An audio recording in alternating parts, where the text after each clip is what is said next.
Can you see me and hear me? See, I can see you and hear you. Okay, I just can't see myself. I think we're doing this screensaver thing again. All right, so good morning, everyone. I'm City Councilor Lydia Edwards, Chair of the Committee on Government Operations. It is Thursday, July 8th, 2021, and we're here today for a virtual hearing on docket 0654, ordinance amending CBC chapter, I think I have opening statement for another. I do, my apologies, 1 second. Let me get the right docket number up, 1 second. You scared me for a minute there. It's for the cannabis ordinance. I'm printing out the other one. My apologies. I'm going to do a redo in a couple seconds. Good to see you, Cheryl. Are we also joined by? We have Cheryl, and is Tanisha coming as well? Councilor Arroyo? So I spoke with her last night. I do believe she's coming. Okay. So we'll just see if she gets here. All right, so because I have Tanisha and Cheryl Crawford. Sabino is here. Yep. All right, so that's good. We'll have enough summary. I'm sure by the time we finish all the summary and go back and forth and intro, she'll be here. Okay. All right, and I'll have my intro remarks shortly.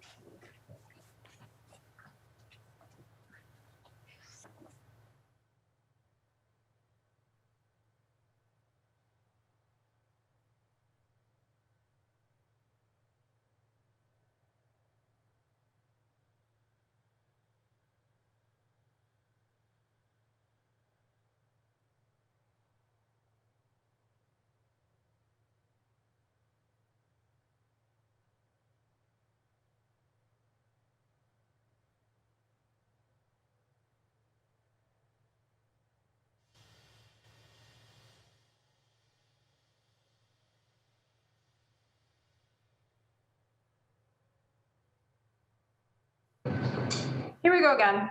Good morning, I'm City Councilor Lydia Edwards, Chair of the Committee on Government Operations. It's Thursday, July 8th, and we're here today for a virtual hearing on docket 0602, petition for a special law regarding an act relative to early voting options for City of Boston municipal elections, and docket 0603, petition for special law, an act relative to same-day voter registration for City of Boston municipal elections. This was both were referred to the committee on April 28th, 2021, and Councilor Arroyo is the sponsor of both dockets.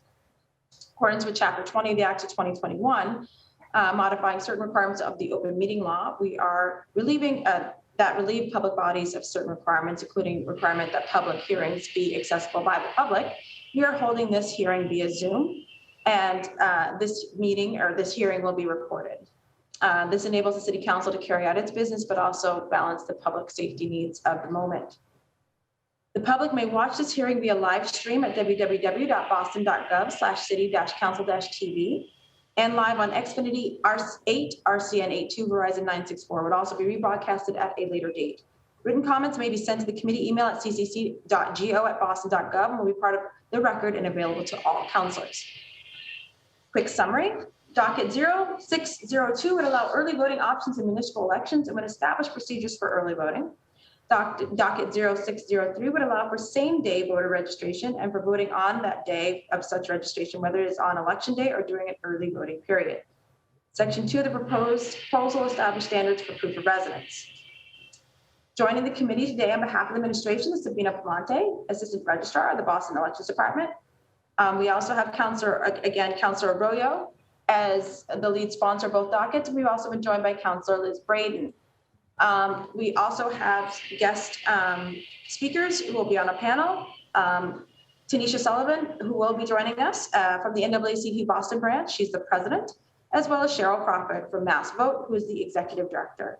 So at this time, I'm going to turn it over to Councilor Arroyo for some opening remarks, then Councilor Braden. Then we'll go straight to the administration and the advocates. Councilor Arroyo. Thank you, Madam Chair. And I want to just note before we begin, there is one typo in the docket, docket 0603 that we're going to address in the working session.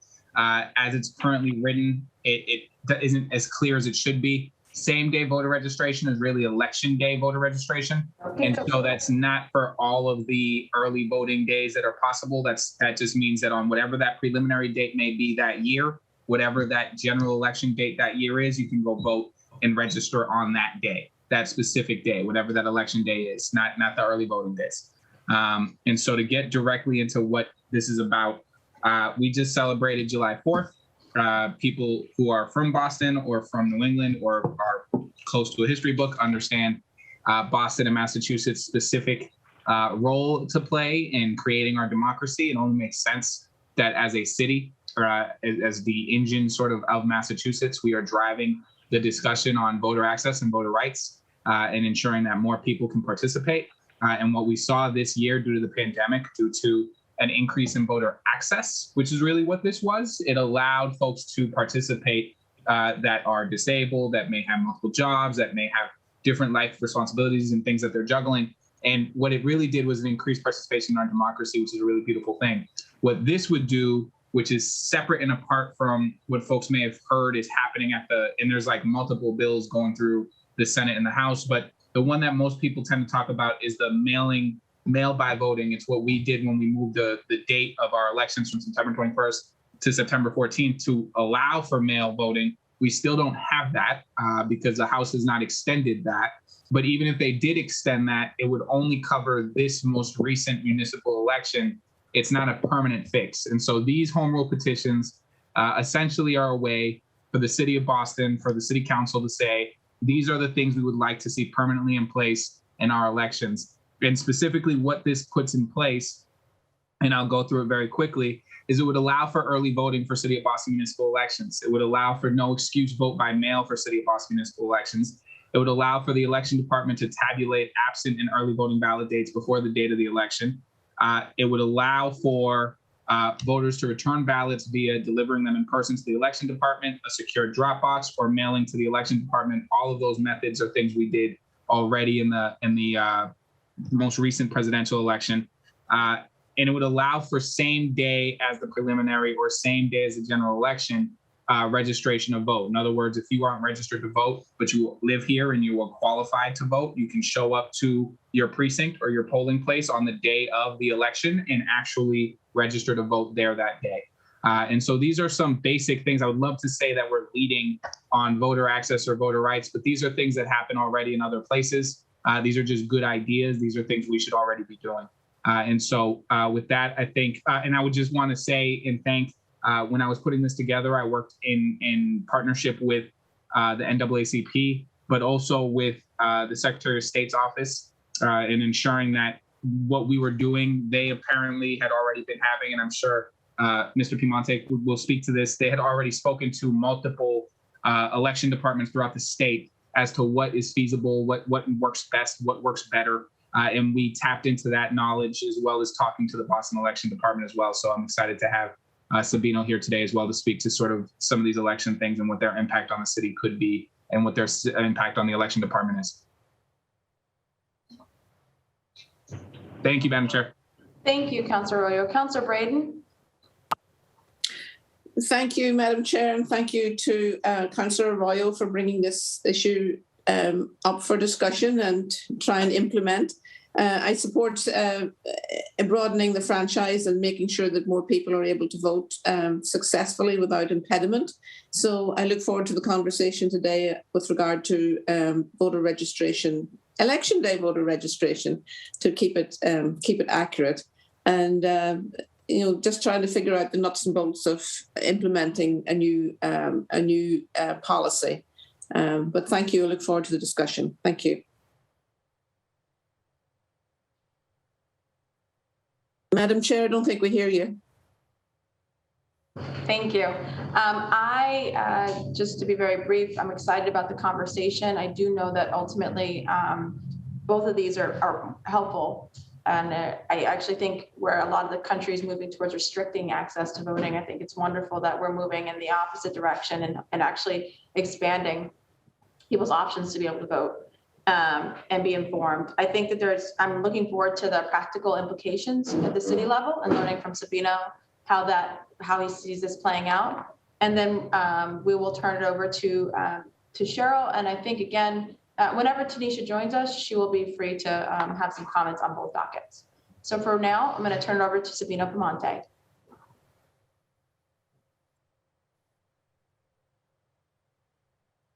Order, Madam Chair, all councilors present and committee members.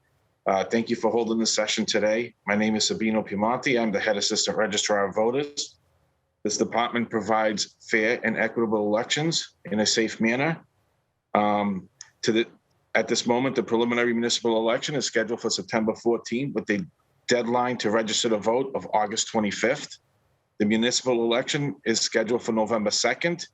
The last day to register to vote is October 13th. Deadline for absentee ballot applications, requesting them in mail will be Wednesday, September 8th and October 27th, respectively, for the September and November elections before 5 p.m. However, vote in person will still be available in City Hall, room 241, up until 12 noon the day before the election. Unfortunately, there is a reason required in order to absentee vote. The reasons are absent from the city, a religious belief, or disability preventing a voter access to the polls. Again, I thank you for inviting us to this meeting, and I'm here to answer any questions that you may have in regards to the two dockets presented before us.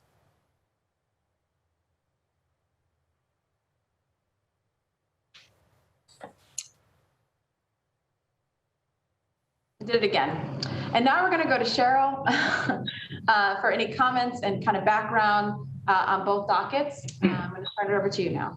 Cheryl Carl. Great. Madam Chair and all councils present, thank you so much for the opportunity. I am Cheryl Clyburn Crawford, the Executive Director of Mass Vote.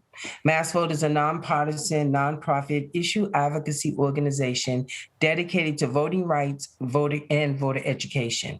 Today, we are speaking in support of dockets 0602 and 0603.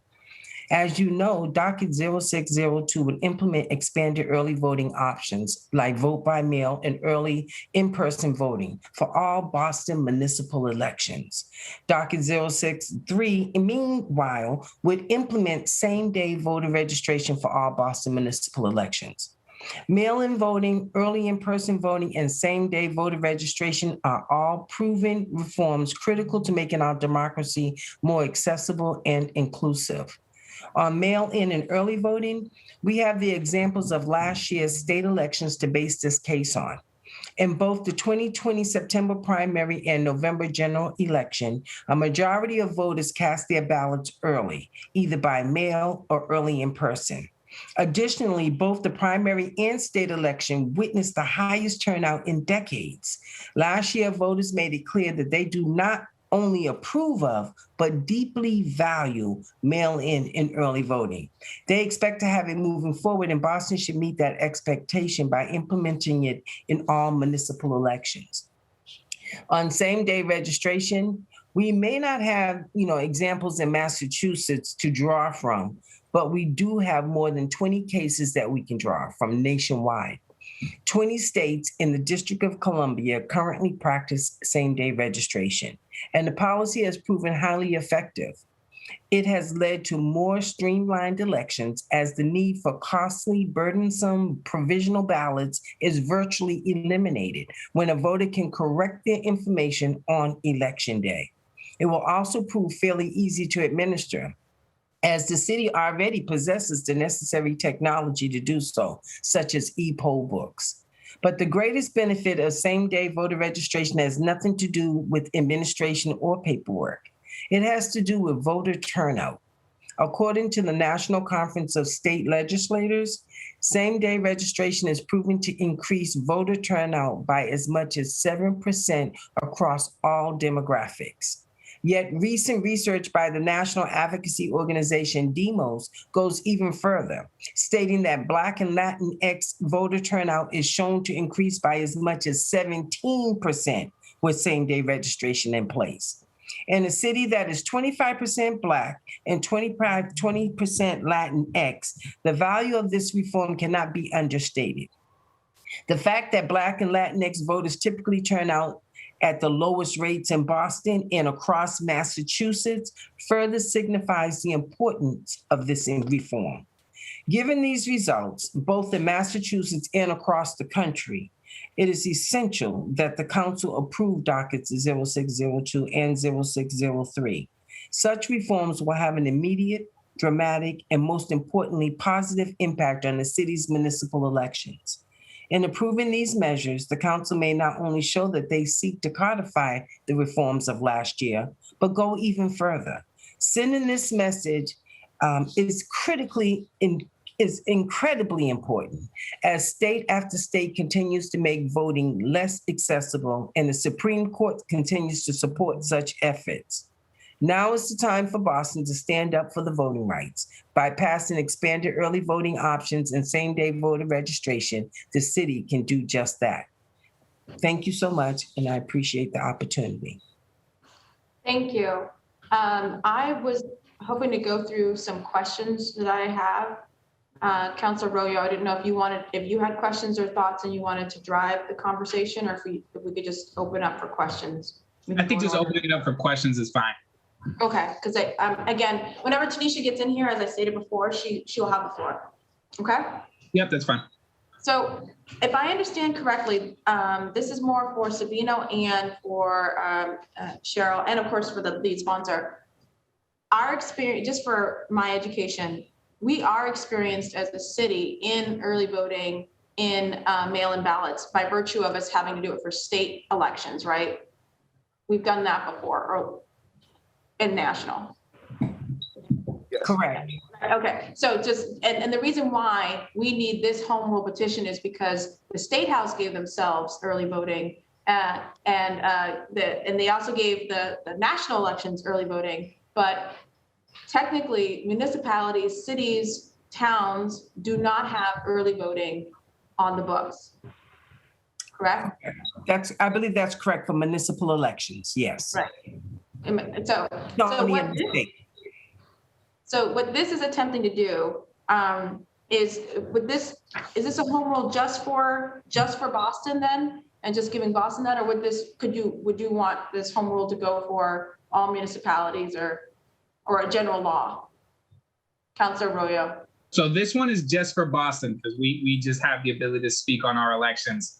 You have struck a nail on the head there about what the state has not done in terms of what they're doing. On June 10th of this year, the State House passed legislation that would allow eligible registered folks to cast a ballot by mail permanently, but it would only apply to biennial state elections, state primaries, and any municipality whose elections are held at the same time as those state elections. So basically, it would leave our municipal elections on those years in which there are no state elections completely. We wouldn't have early voting or mail-in voting. We'd have this weird sort of thing going on where sometimes they'd have it, sometimes they wouldn't if you were voting for a city of Boston election. And again, so all my questions right now, of course, on the early voting, but how does early voting get calculated in a special election? Does it count mail-in ballots? I guess it's a practical question for anybody at this point, but what happens then? Because we have specials, we have, how does that apply? Or is there an exception for special elections? And just a note, I actually think that's where the special elections are, where the voter turnout is, you know what I'm saying? Yes, it's the worst, but also it should be, it's depending on the weather, depending on, all these different things, and people can and can't get to vote on a Tuesday. And I don't know, when was the last special election? It was the one in Revere. All those different things impact, and does the current laws apply to special elections and early voting?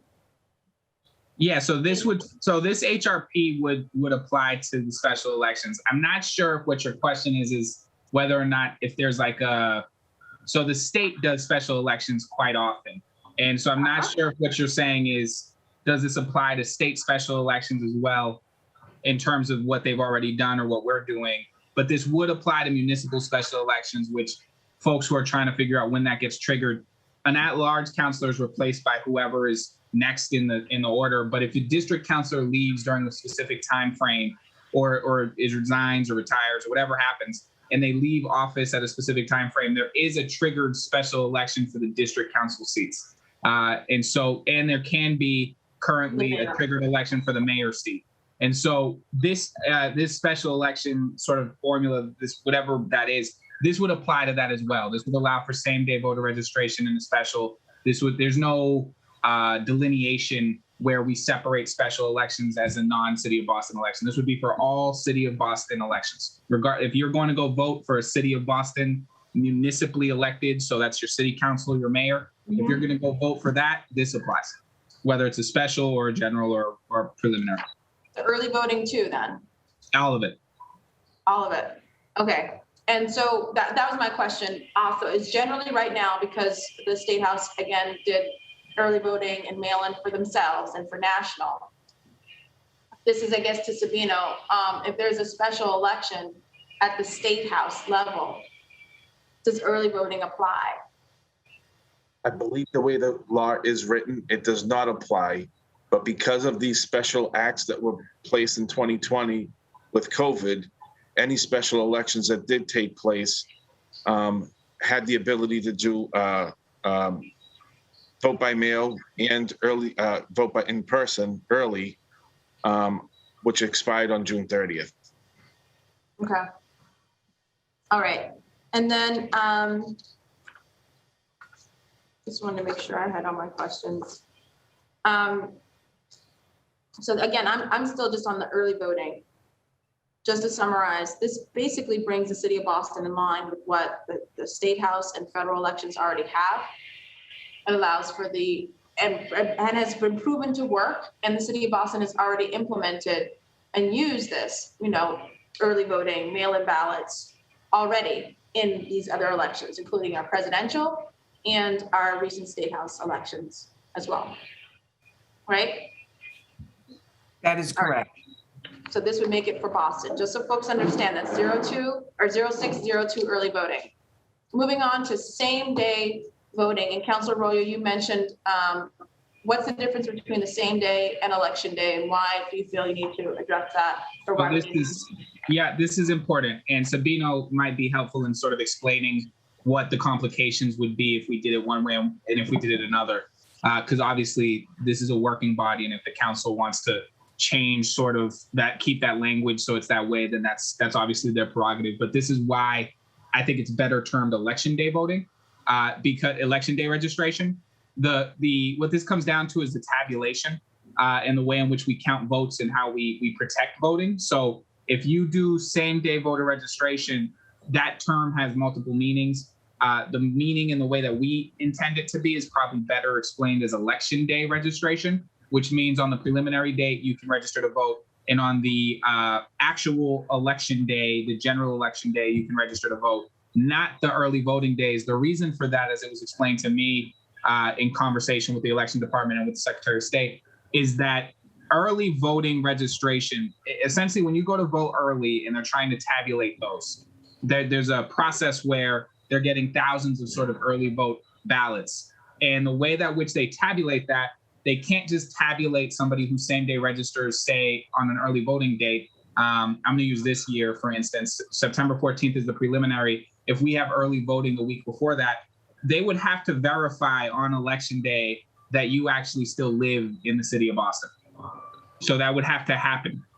So it would sort of not allow them to pre-tabulate those early voting votes, because they can't count you on, say, Monday the 7th, and then you move out of the city on Monday the 10th, and then your vote wouldn't actually be a valid vote on the 14th. So the way they take care of that is you can register to vote on the day of the election, because it allows them to then pre-tabulate all of those early ballots that happened without any concern that somebody who registered to vote and then moved out or isn't then a valid voter on the actual date of the election. So that's the purpose behind that.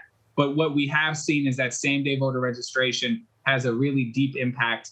Same day, meaning election day, voter registration has a really deep impact on participation, especially in communities that are often locked out of elections, such as Latino, Black, disabled communities. Their numbers go up when you have same day voter registration. That's been borne out by the numbers. There's a better access for same day voter registration, because often I'm an elected official, and if you ask me right now, what's the last day you could register to vote in this election, I wouldn't know that off the top of my head. That's usually information that most people don't And so those are the kinds of things that happen. The other issue that I have seen come up, I've actually experienced this within people who I am actually very close to. They'll go to vote on a specific election day, and they won't actually be able to pull ballots, for instance, because they actually aren't registered the way they should be registered for that specific election. And so these are the kinds of things that we would be able to take care of if folks could do same day, as in same day election day registration. But the whole purpose for the difference or the differentiation is to allow for early voter tabulation. So when these thousands of early votes are coming in, they can put those to the side and they don't have to worry about whether or not those are still valid or good come election day. And Sabino might be able to answer that more in depth as to what that process is or why that process makes sense. But that's why I went that way instead of making it so that you could register every single day of that early voting period. Just to be clear, though, unlike early voting, this is not happening at all in Massachusetts, same-day registration, right? Precisely. This would be Okay. a step. This would be a step forward for the state. Oh, I agree. I agree. But I want to be clear for folks to Yeah. understand where one is, we are already doing it just for different elections and we don't do it at ours. It's a different conversation. It's really, I think, really more like we should be consistent. You shouldn't have you can't have early voting only at the local level. That makes no sense. Versus with this particular one, which is why for some people it might be more controversial or more, whatever they want to call it. This would be new for the state. And just to be clear, because we know that Just the state, though. 20 states so already that do is it. accurate. That's accurate. And just to be clear in terms of how this was created, it's 2 dockets for a reason. So basically, if we send both of these up to the State House, and we know how that goes, if the State House decides that they like one, but they're not going to touch the other one, then at least we still get some of these voter access rights through. It doesn't kill the whole bill just because there's one article or part there that they say, we don't like this because this is new and we don't do this. But I will say that none of these ideas are new.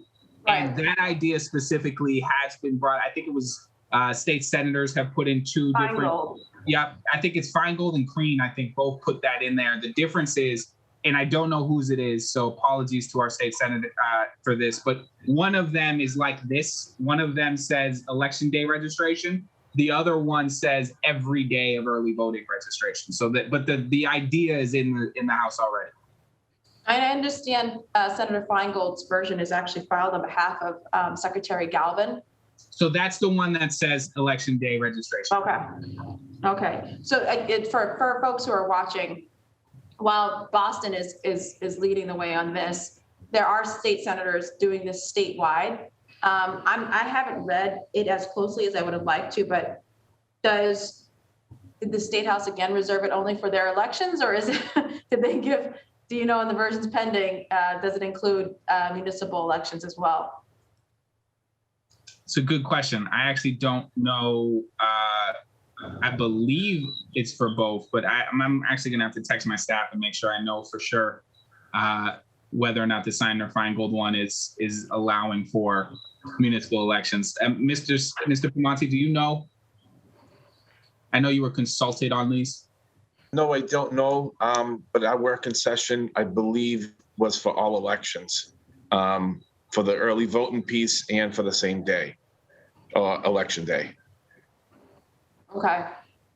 But just for, again, that's the whole, the state, it speaks to either the State House can pass, get 2 bites at the apple for Boston. Boston could have 2 bites, I should say, excuse me. Either this home rule petition, and hopefully the State House has, with the same election day one, they have all municipalities.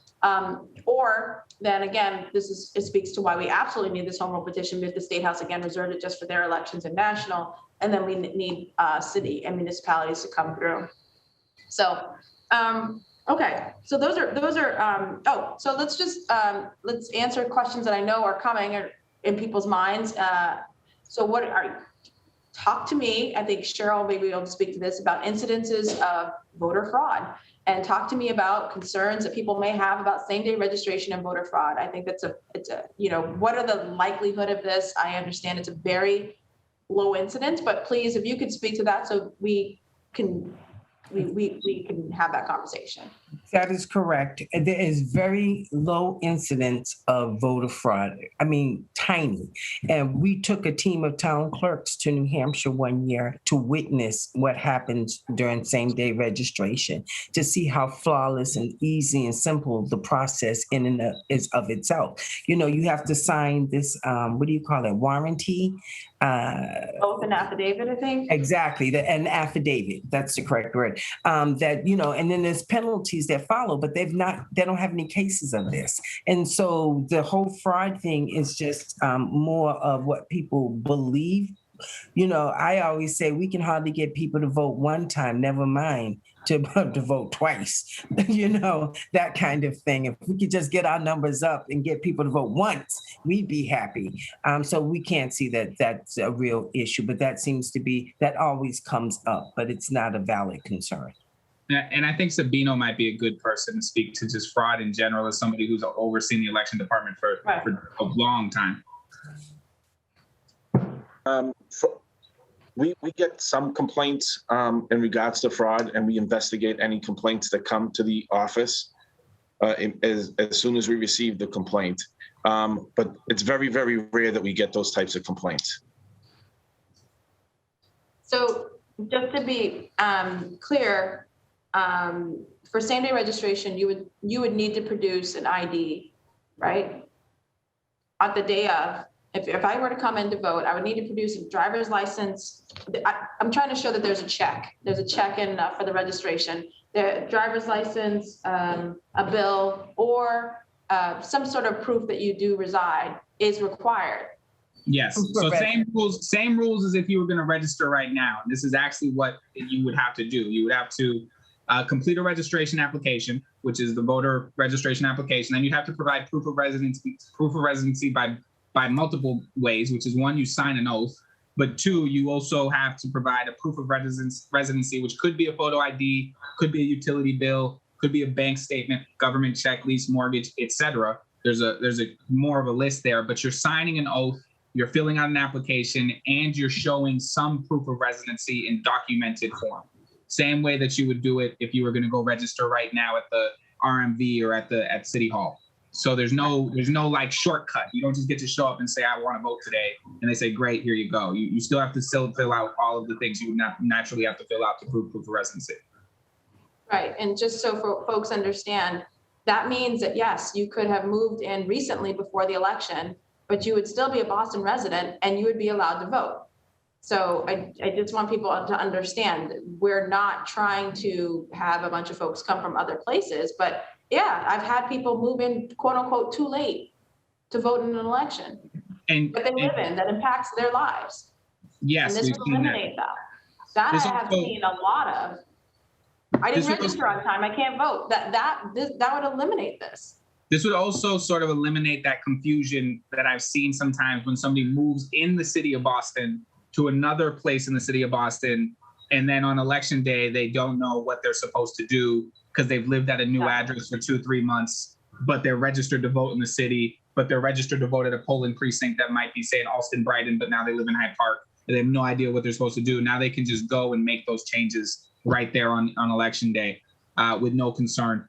And the one other thing I would say, just in terms of the ballot process, if somebody were to come and want to register to vote and doesn't have an ID, they would be able to pull a provisional ballot, which would then allow, it goes in a separate pile, doesn't get counted with those votes, and then they would get validated later. So it's not that, so also that would be part of it. If somebody showed up and said, oh, wow, I don't have some ID or something on me right this second, it wouldn't then make us turn them away. We would give them a provisional ballot that doesn't get counted in the regular count, goes to a separate place, gets looked at later by the election department to confirm their address and whether or not they're actually on that address and with those rolls. And so that's part of it. Also, I can confirm that the fine gold legislation is for all Massachusetts elections.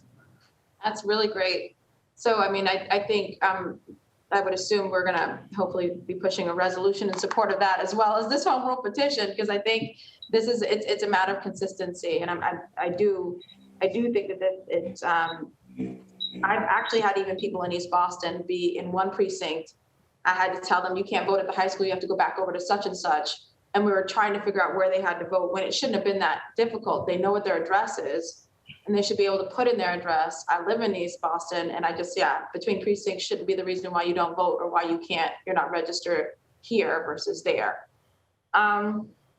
So those are my questions. Councilor Braden, I didn't know if you had any questions. I'm just wondering, I really feel that, in Alston Brighton, 75% of the renters in Alston Brighton change address on September 1st. So that automatically makes it very complicated. So I think this is a good idea. Proof of residency, proof of ID. Is there any question about citizenship if you're walking in on an election day if you've got a driver's license, this is always a question that people would ask about citizenship. But if you're in the process of becoming a citizen, you're not going to risk your possibility of becoming a citizen by being fraudulent. I know that from my own experience. So you're not going to mess up that process that takes years and years and a lot of money. So it's unlikely that that's going to be something that people will do or risk. But as you say, you'd be excited if you get people to vote once. You're not going to worry about voting twice. I just feel that that's maybe a criticism that we're going to have come at us with regard to citizenship. I do believe on the form right now to register, it specifically asks you if you are a U.S. citizen or not, check yes or no. And when you sign the form for the registration, it's under the pains and penalty of law. But I'll turn it over to the expert, Mr. Primonte. My apologies go ahead. Yeah, that is on the form. That is the first question on a registration form, or if you try to register online. Are you a citizen? And the other question it asks, which has to be adjusted for election day registration, is the fact of, are you 18? So you have to be 18 to vote, and you have to be a citizen to vote. Okay. Right now, that 18 question is not on the registration form because we have pre-registrations for anyone that's 16 years of age or older. Very good. And the other question is more for you, Sabino, is in terms of logistics and costs. I know last year your department did an incredible job, I have to say. Early voting, mail-in voting in an election presidential year in the middle of a COVID epidemic. You did an amazing job. In terms of implementing this policy going forward, do you foresee additional staff requirements or, needing to appropriate extra funds to deliver on this policy? We, as a department, are still reviewing those processes that we took during the COVID. We had a lot of volunteers from other agencies, departments that were working remotely and came in and helped and volunteered and assisted us with the mailing. So I agree, yes, the budget will most likely go up. We'll definitely need more personnel because we will not have those resources that we had in 2020 to have volunteers come in and help us in the manner that we needed. I hope that answers your question. No, that does. There's always a price attached to these things, and it's good to put that into the mix as well. Not that should stop us doing the right thing. So, thank you. You're welcome. I don't know. Well, I do. Go ahead, Madam Chair, can I just add one more thing to let Councilor Arroyo? We do not require an identification when you're registering. The only time that we require identification or proof of residency is when someone is voting for the first time in Massachusetts that has not participated in any previous federal election. If this is their first time participating and their license or their last digits of last four digits of the social do not match the central registry lookup system, then they will be required to provide identification. Other than that, we do not ask for identification when they are registering. So you asked for proof of residency, though? No, we do not. It's not required. They're signing their oath. Just the oath in the application. That is correct. Okay. And then there's a check, I'm assuming, off the oath in the application if something doesn't check out. That is correct. When we enter a registration into our database, we enter the identification numbers they provide to us, whether it's last 4 digits of the social or their license. And if it does not match our central voter registration system lookup tool, which is the Social Security database or the RMV database, there will be a requirement for them to provide identification at the polls when they go to vote. And so I guess you answered sort of a question that Councilor Braden brought forward about folks who might not be fully citizen. They might be going through the process, or they might not have documentation. But in terms of the 2 things that you look at that are required, one of which is required on that form, it's either the Social Security number or the license number. That's correct. And neither one of those can you actually have in Massachusetts currently, unless you are a citizen. And so that Yeah. makes sense there. But if you're not a citizen, you should not be registering until you become a citizen. Well, Never it sounds like you pre-register. can't even. Yeah, it sounds like you can't even register because you need a Social Security number or a license number, and we don't allow for licenses in Massachusetts and/or security numbers. Social Security numbers aren't given out. That's correct. And Yeah. the first question on the application is, are you a citizen? So at the time that you're filling out that form, if you're not a citizen, you should not fill it out. Okay. And so, Madam Chair, Tanisha Sullivan has reached out to me. She won't be able to make it today. There's something that's happening. She's not going to be able to be here. I do have a question that you may not have the answer to, Mr. Piemonte, but I know that in Massachusetts, there was a total of 365. So like 3,657,972 votes, which were cast in 2020 with all of the early voting mail-in procedures for Massachusetts. That's about 76% of Massachusetts registered voters, and is actually a record by about 300,000 additional votes over 2016, which was the last one. And I know that in that number, that 3,657,000, that about 2.6 million people voted by mail or early voting, which is the vast majority of that number. Almost double the amount of people who voted did it by mail or by early voting than folks who did it just on election day in person.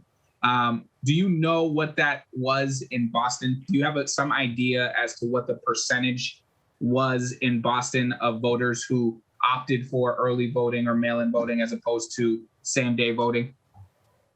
I don't have that off the top of my head, but I do know we had more turnout through early vote in person and by mail than actual in person on election day. Don't quote me on the number, but I'd like to say about 115 to 120,000 people of the close to 300,000 voted in person on election day. So I can get you those numbers. Yeah, so it sounds like more than half, though, decided to early vote or mail vote. That's correct.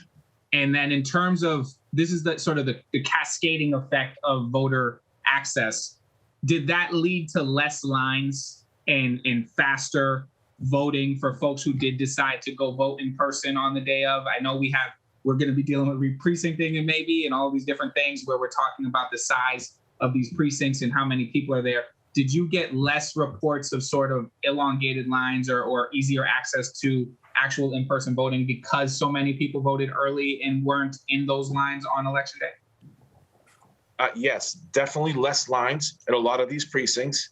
The other thing that did assist and help us was the central tabulation, where we did not have to send those ballots out to be tabulated at the precinct level, even though they voted by mail or in person on early voting days. So that was a huge help, where we started processing those ballots a week in advance of the election.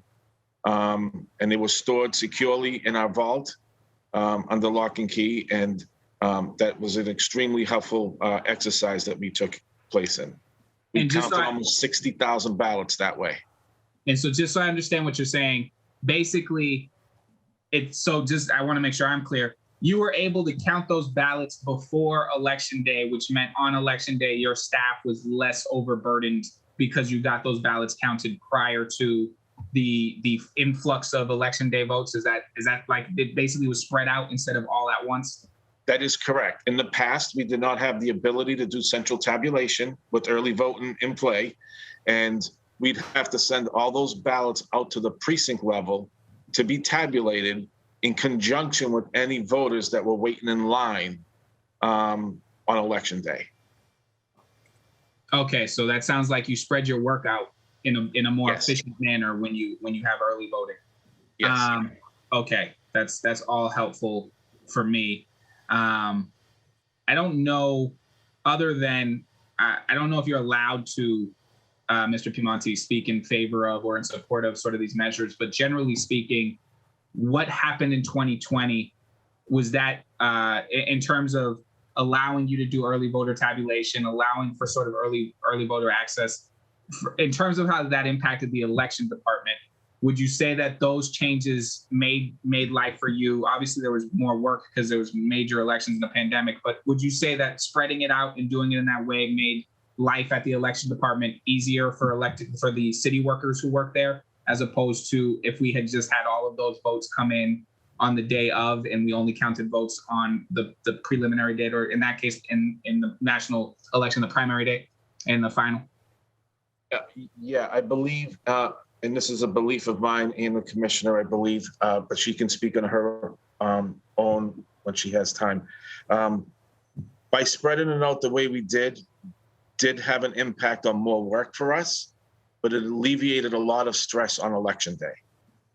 If we had to send 140 or 150,000 ballots out to the precincts that were voted ballots, the security of getting them out to every single precinct, the security of getting them back to us at the end of the night, the additional poll workers we had to hire during a pandemic, which then would have caused us to have overloaded precincts with the amount of people that we were allowed in all the facilities, which would have limited how many voters could have stayed in line to vote.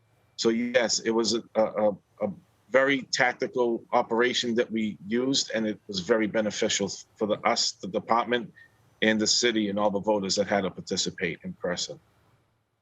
And I'm just going to end by echoing Councilor Braden. You guys are sort of unsung heroes. I think everybody knows, at least people who pull papers to run for office, how great the election department is. But this last year with the pandemic, you folks had election after election happening, and we're just going at it as best you could, and you did a really great job. I don't think we saw a single negative thing come out of your elections, and seeing how New York just sort of handled theirs. Very appreciative that you are running our election department. So thank you for the work you do.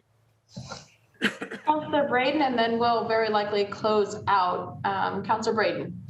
I had a question for Sabino again about early voting tabulation, because I know that campaigns want to know who's voted early so that they can track their prospective voters. Is that how onerous is that in terms of giving a real sort of fairly up-to-date information to campaigns as early voting is proceeding? That information was available on a daily basis if campaigns requested it. And what we could do is share that information as it's requested. But it is available, yes. And it's sort of on a case-by-case request, driven by a request. Very good. Thank you. You're welcome. Madam Chair, I don't have any other questions. Thank you all so much. So I intend to get these to a working session with any language suggestions, and then present to our body for a vote relatively soon. Thank you for your leadership, Councilor Arroyo. Thank you so much for attending today again, Cheryl Clyburn-Crawford, for your perspective and also providing background. And of course, again, to Sabino Piemonte and the Elections Department in total for all your hard work. Thank you very much. With that, I'm going to close up today's hearing. Have a good day. Thank you, Madam Chair. Thank you, everyone. Thank you, everyone.